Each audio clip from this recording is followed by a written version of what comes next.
سبوح قدوس ربنا ورب الملائكة والروح ورب العالمين ونصلي ونسلم على سيد الأنبياء والمرسلين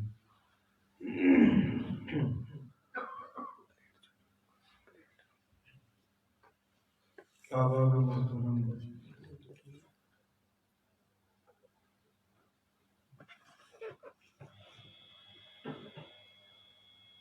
اللہ رب العزت کا ذکر، اللہ رب العزت کا دھیان،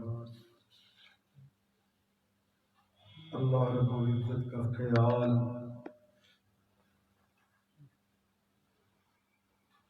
اللہ رب العزت کی یاد،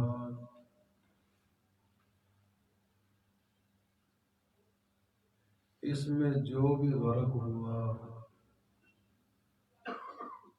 اس میں جو بھی ڈوبا،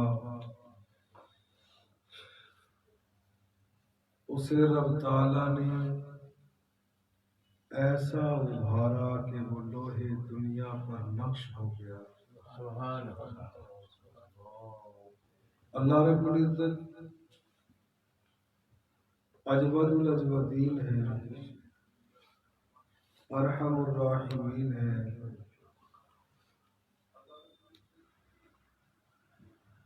اللہ رب العزت عطا فرما کر خوش ہوتے ہیں۔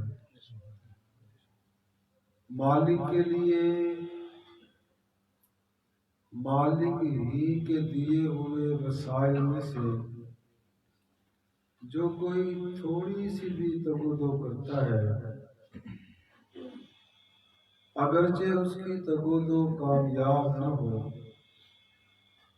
کوشش ہی کرے، اللہ رب العزت اتنے مہربان ہیں کہ اس کی کوشش پہ بھی پورا اجر عطا فرماتے ہیں۔ سبحان اللہ۔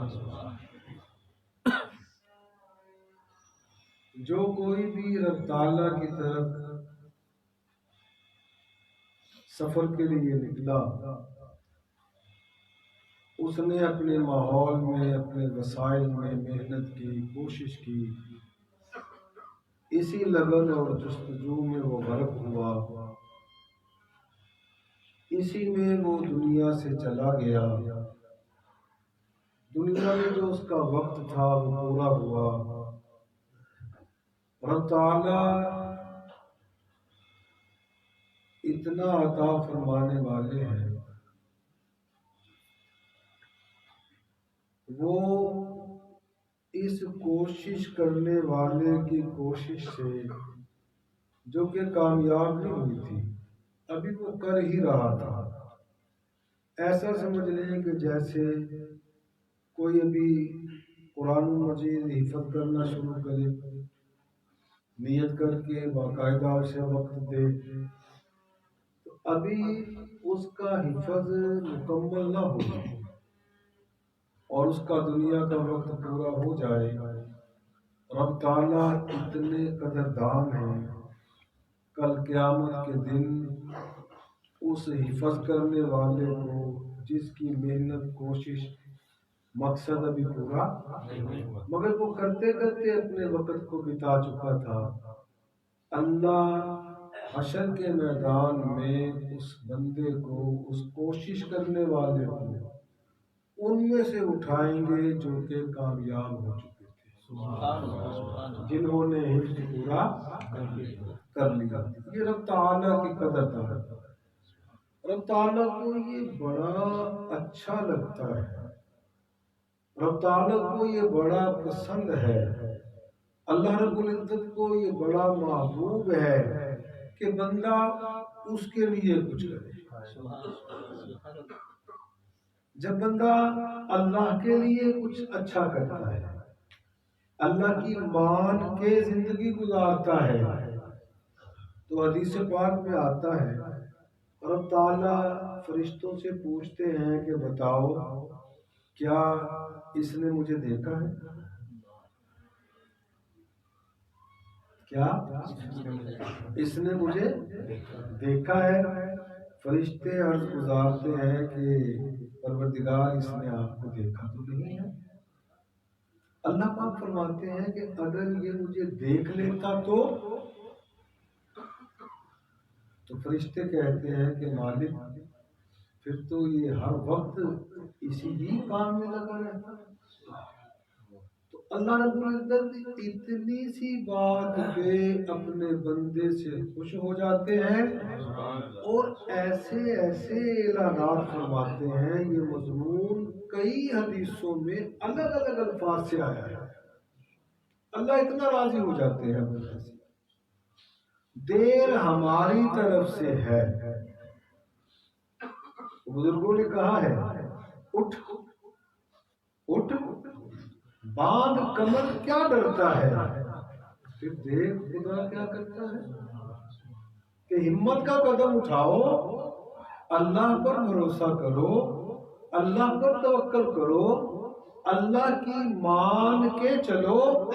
حالات ہیں یا نہیں ہیں، ماحول ہے یا نہیں ہے، تمہاری عقل سمجھ تمہیں لاکھ اس کا الٹ دکھا رہی ہو، مگر جب ایسا تضاد واقع ہو جائے، رونما ہو جائے، تم اللہ کی مان کے اللہ کی طرف سفر شروع کر دو، پھر دیکھو اللہ حالات بھی سازگار فرما دیتے ہیں، اللہ ماحول بھی سازگار فرما دیتے ہیں، اللہ وہ عزتیں عطا فرماتے ہیں کہ رہتی دنیا تک لوہے دنیا پر منقش ہو جاتے ہیں۔ لوگ مثالیں لیتے ہیں، کتابوں میں لکھا ہے تقسیم ہند سے پہلے کا یہ واقعہ ہے۔ آپ تو سو رہے ہیں۔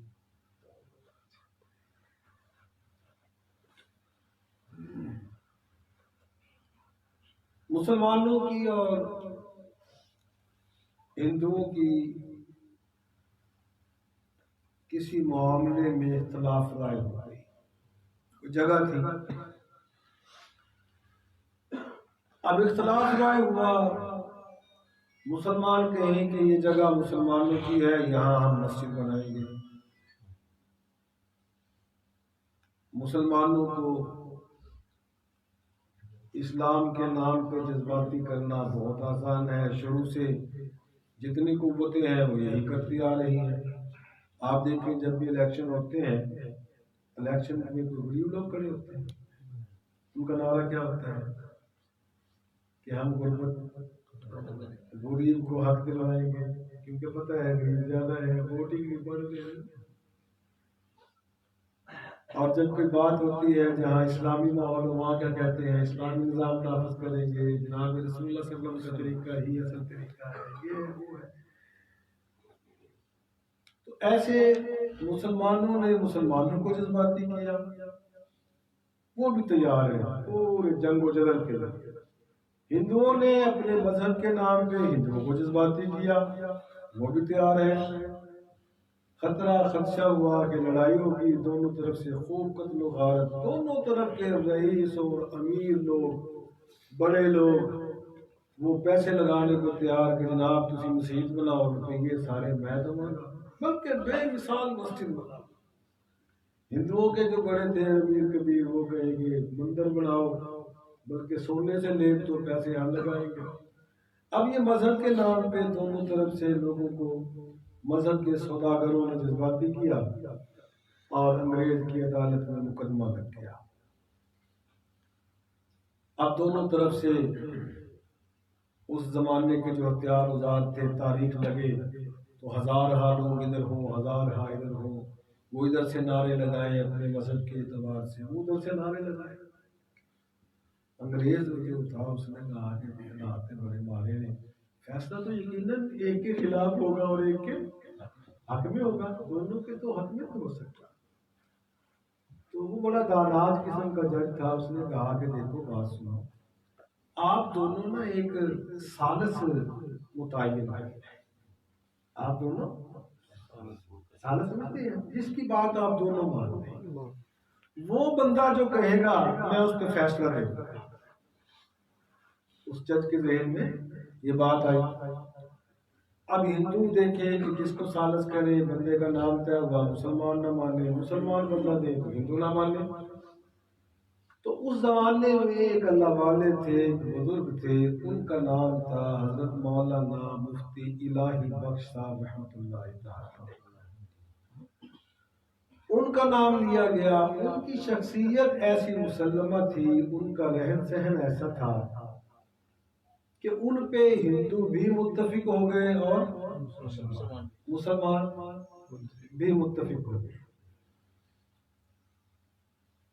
کہ ٹھیک ہے، ہندو کہیں کہ اس بندے نے کبھی زندگی میں جھوٹ نہیں بولا، جو یہ فیصلہ کرے گا ہمیں منظور۔ مسلمان یہ مسلمان ہو گئے، مفتی ہو گئے، یہ مسلمانوں کے خلاف کی گل کر دے گا، جو ہی نہیں سکتا۔ لو جی مسلمان اب پھلے پھولے پھرے اور نعرے مارے کہ بس وہی فیصلہ ہو گیا نا، ایتھے تے مزید بن جانی۔ اب مفتی صاحب رحمۃ اللہ تعالی علیہ، سبحان اللہ، جناب رسول اللہ صلی اللہ علیہ وسلم نے جو فرمایا بالکل حق سچ ہے۔ فرمایا کہ سچ کو اپنے پہ لازم کر لو، سچ تمہیں نجات دلوا دے گا، حالات کیسے بھی ہو۔ سچ پہ قائم ہو جاؤ، سچ کو اپنے پہ لازم کر لو، فَإِنَّ الصِّدْقَ يُنْجِي۔ اور اگر دیکھو مصلحت کے تحت بھی حالات کے پیش نظر تم جھوٹ بولنے گے تو جھوٹ کی تاثیر یہ ہے کہ جھوٹ تمہیں ہلاک کر دے گا، بالآخر ہلاک کر دے گا۔ آج مفتی صاحب رحمۃ اللہ علیہ کے پاس معاملہ چلا گیا دنوں کا، آدمی نے فرمایا ٹھیک ہے ہم عدالت میں حاضر ہوں گے اور جو مجھے سمجھ ہے پتہ ہے میں انشاءاللہ اس کے مطابق صحیح بات کروں گا۔ مقررہ تاریخ کو مفتی صاحب رحمۃ اللہ تعالی علیہ عدالت میں تشریف لائے۔ جج نے پوچھا کہ مفتی صاحب دونوں فریقین آپ پہ متفق ہیں، تو آپ کا اس بارے میں کیا خیال ہے؟ ہندو کہتے ہیں کہ یہ جگہ ہماری ملکیت ہے اور مسلمان کہتے ہیں کہ یہ جگہ ہماری ملکیت ہے، اور دونوں مرنے مرنے کو قتل و غارت بالکل تیار کری ہے۔ شکر ہے کہ آپ پہ یہ لوگ راضی ہوئے ہیں، آپ جو فیصلہ کریں گے دونوں کو یہ منظور ہے، تو مجھے امید ہے کہ آپ بالکل صحیح فیصلہ کریں گے۔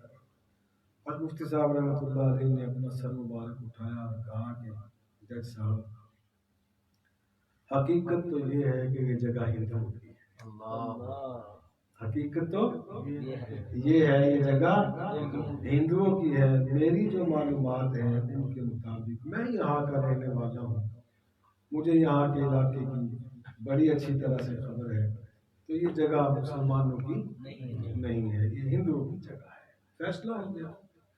تو کہا جاتا ہے، ہم نے اپنے بڑوں سے سنا کہ اس انگریز جج نے فیصلے میں یہ بات لکھی کہ آج کے اس مقدمے میں مسلمان ہار گئے، اسلام جیت گیا۔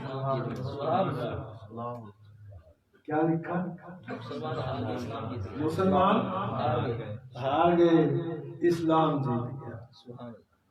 تو مسلمان منہ لٹکائے باہر کو نکلے، باہر آئے تو ہندوؤں نے دیکھا کہ مفتی صاحب نے ہمارے حق میں بات کی ہے، یقیناً اسلام ایک سچا مذہب ہے۔ ہم نے اپنے بڑوں سے سنا ہے کہ وہی جگہ تھی، وہاں وہ تمام ہندوؤں کا مجمع مسلمان ہوا، انہی کے پیسوں سے وہ مسجد بنی، آج بھی وہ مسجد موجود ہے۔ تو بھائی حالات کیسے بھی ہیں، جب بندہ اللہ کی طرف اٹھ باندھ کمر کیا کرتا ہے، پھر دیکھ خدا کیا کرتا ہے۔ تو رب تعالیٰ پہ بھروسہ کر کے، توکل کر کے جب انسان اللہ کی طرف چلتا ہے، حالات سے ڈرتا اور گھبراتا نہیں ہے، رب تعالیٰ کی پھر ایسی مدد آتی ہے، اسے جزوی کامیابی نہیں، اسے کلی کامیابی حاصل ہوتی ہے۔ اسے چھوٹی عزت نہیں ملتی، اسے بڑی عزت ملتی ہے۔ جو اللہ کے لیے جھکتا ہے اللہ اسے عزت عطا فرماتے ہیں، اٹھا دیتے ہیں۔ جو اللہ کے لیے کچھ بھی خرچ کرتا ہے، قربان کرتا ہے، اللہ اس کی نسلوں کو سرشار فرما دیتے ہیں۔ اللہ کے لیے جینا، اللہ کے لیے جاگنا، اللہ کے لیے سونا، اللہ کے لیے لینا اور دینا، اللہ کے لیے پیار کرنا اور غصے ہونا، یہ سب ایسے کام ہیں جن سے اللہ رب العزت اپنے بندوں سے خوش ہو جاتے ہیں۔ نبی علیہ الصلوۃ والسلام کی زبان اطہر و اقدس سے رب تعالیٰ نے یہی کہلوایا، محبوب آپ کہہ دیجئے کہ پتہ چلتا ہے اللہ جی کیا کہوں، ان الصلاۃ ونسکی ومحیایا ومماتی للہ رب العالمین، میرا سبھی کچھ ظاہری بھی اور باطنی بھی سب کا سب اللہ کے لیے ہے۔ اللہ کون ہے؟ جو رب العالمین۔ اللہ کون ہے؟ جو رب العالمین ہے۔ رب تعالیٰ ہمیں بھی یہ جذبہ عطا فرمائے کہ ہم حالات سے متاثر نہ ہوں، ہمیشہ صدق و صفا کا ساتھ دیں، ہمیشہ رب تعالیٰ کی طرف سفر کریں، اللہ کی مان کے چلیں، اگرچہ اپنے مقصد میں کامیاب نہ ہوں تو کوئی بات نہیں، مگر اللہ تو راضی ہو جائے۔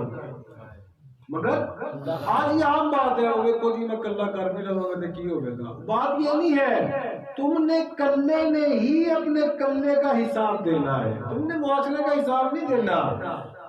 وَلَا تَزِرُ وَازِرَةٌ وِزْرَ ہم تو آج اب سو رہے ہیں، وَلَا تَزِرُ وَازِرَةٌ وِزْرَ، اس کا مطلب کیا ہے؟ کسی کا بوجھ دوسرے کے اوپر نہیں ڈالا جائے گا، کوئی اٹھانے والا کسی دوسرے کا بوجھ نہیں اٹھائے گا۔ بلا تذر وازر، آج عام یہ بات ہے میں کلہ کی کر لوں گا، میں کلہ ہوں پورا نہیں ہے۔ میاں تم نے اپنے کلے کا حساب دینا ہے، اپنے کلاپے کو ٹھیک کرو، تم کامیاب تو تم کامیاب، تو پھنس گیا وہاں یہ اسے چلنے نہیں، یا اللہ سارے کارتے سے میں بھی کر لیا، یہ چلے گا؟ کسی سے پوچھنا کسی عالم سے کہ بھئی اگر کوئی سبھی گناہ کرتے ہو میں بھی یہ کر لوں تو قیامت کے دن یہ عذر چل جائے گا؟ سارے کریں گے سب، میں پھر کلا کی کرتا، سارے لے رہے سب میں بھی نہ لینا، نہیں میاں سب نے اپنا حساب دینا ہے، میں نے اپنا کلے کا حساب، اللہ کلے کا حساب دے، اللہ پاک ہمیں اس کا وقوف عطا فرمائے، ہمارے لیے آسانیاں فرمائے، اللہ رب العزت ہمیں اپنی راہ کا راہی بنائے۔ وما علینا الا البلاغ المبین۔ مجلس ذکر ہے، آپ 11 مرتبہ سورہ اخلاص پڑھیں۔